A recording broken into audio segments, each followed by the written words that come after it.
news out of Afghanistan. 31 troops and 7 Afghan soldiers are dead after a NATO helicopter crashed during an overnight operation. It happened in the Tangi Valley of the Wardak province. It's just west of Kabul. And this is the worst single-day loss of life for coalition troops in Afghanistan since the beginning of the war. Let's bring in retired Army Colonel and military analyst Jack Jacobs. Jack, with a welcome back. What do we know about this crash? It was a Chinook CH-47. I don't know what model. It could very well have been an MH-47E, which is the type that we use for special operations. However, evidently there were 7 Afghans aboard. The rest were NATO troops. Don't know how many were Americans. It is unusual for special operations forces to bring Afghan troops with them, so this might have been special forces, American units or other NATO units go into areas in Afghanistan to train locals, and the report is they were actually on a live mission in a built-up area just to the west of Kabul. Okay, so then the Taliban claiming responsibility for this. If we are on a mission, and this is not either a training exercise or just some sort of a convoy, they have claimed responsibility at this point, having shot a rocket-propelled, helicopter. Yeah, well, that's what they claim. They shot it down with a rocket-propelled grenade. They make claims like that all the time. Most of the time, it's nonsense. However, there's an unconfirmed report from a NATO source that, in fact, the helicopter was shot down.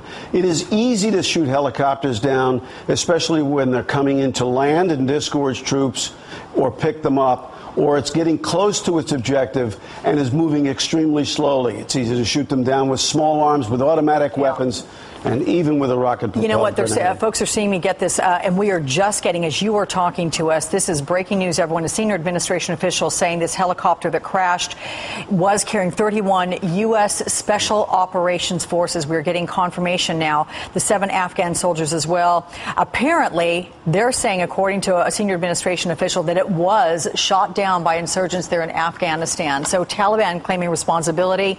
You see this as being a likely outcome of what may have transpired? Well, it sounds like it is. It's extremely unusual. Special operations forces typically will conduct a mission without Afghans and will do it in a stealthy situation that is usually in a raid that descends right on an objective and catches them by surprise. It's very unusual for special operations forces to be involved in an incident quite like this. It may still be special forces, which, like I said, are American units that are dropped into areas to train locals. That may still come out to be that. The difference, explain to folks, a difference between special forces and special operations Special forces are Green Beret guys. Okay. They have a number of different capabilities. Each person is cross-trained.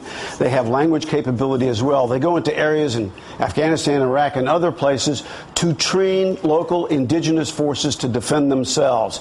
Special operations forces, on the other hand, are SEALs, Rangers, Delta Force, none of which really the exist. Ultimate guys. Yes, who are sent in usually on a single mission, and it's usually by surprise. Okay, but one more time, as you said, and your reasoning for believing that this may not be special operations forces and instead special forces is because usually special ops don't partner up with, say, Afghans. Typically they don't. Doesn't mean that they won't, and not only that, it's unusual for them to go into a live operation that's already underway that exposes them to fire. They usually go in by surprise. But, anything is possible in this kind of environment. But a huge lost life. Absolutely. This is a terrible day from that regard. Thank you so much, You're welcome. Jack Jacobs. We'll have more from you.